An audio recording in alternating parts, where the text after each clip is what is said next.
The world's hottest conflict is in Syria, a bloody war.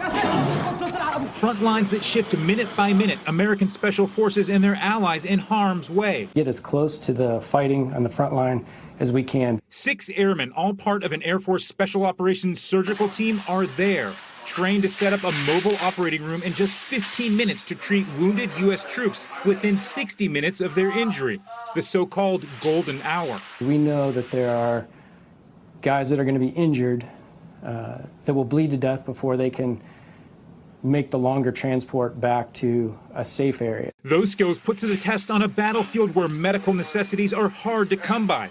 No clean water, no power, no oxygen, and more. Patient shot through the chest, so I actually donated unit of my blood, transfused with the patient. And that had huge psychological impact on the rest of the fighters. They also treat local civilians. The toughest cases, Syrian children wounded in war.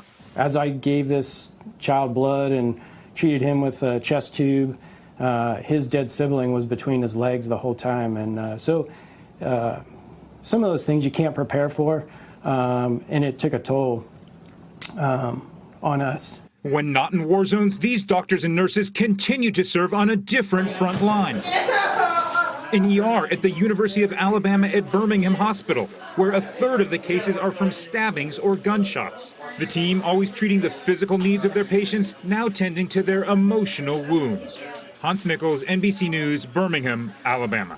Hey, NBC News fans, thanks for checking out our YouTube channel. Subscribe by clicking on that button down here, and click on any of the videos over here to watch the latest interviews, show highlights, and digital exclusives. Thanks for watching.